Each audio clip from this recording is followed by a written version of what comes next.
And tonight we begin with a $4.2 billion plan to protect our environment. Yeah, voters overwhelmingly approved the funding in a ballot proposition. So now attention turns to exactly how the money will be spent. News 12's Kevin VC is live in Island Park with the breakdown of this. Kevin. Yeah, and Jen, this is being called a once-in-a-generation investment in clean water and open space, as well as the fight against climate change and coastal flooding. And that means waterfront villages like Island Park will be eager to get their piece of the pie. We're surrounded on three sides by water. It's very important. Island Park Mayor Michael McGinty applauding voters across the state for saying yes to the $4.2 billion Environmental Bond Act.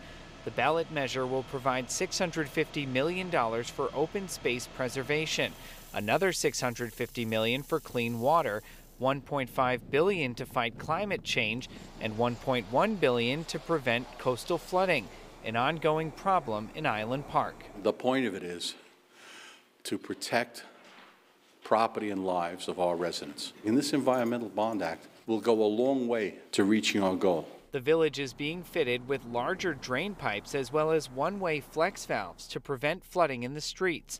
State funds would also be used to reinforce wetlands, the first line of defense against a flood. If there's grant money out there, we'll be more than happy to get it. Meanwhile, in Northport, work is being done to keep the harbor and drinking water clean.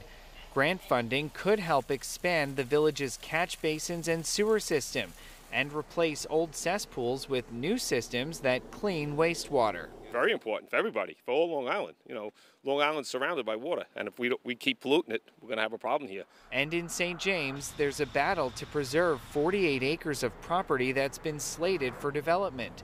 Community activist Joseph Ballhofer hopes the funds can be used to keep the Flowerfield Fairgrounds as they are. This property is an obvious candidate for use of the Bond Act money.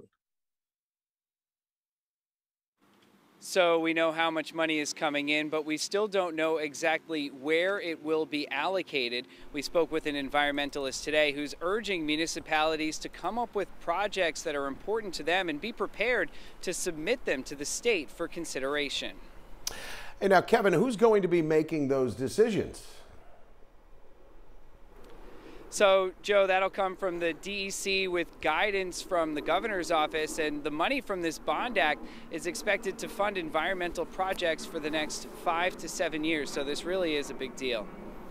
Yeah, that's for sure. Kevin, thank you for that live report. So what do you believe is the greatest environmental threat facing Long Island? We want to hear from you. Scan the QR code on your screen to vote in tonight's News 12 poll. You have another chance, of course, to do so in a few minutes.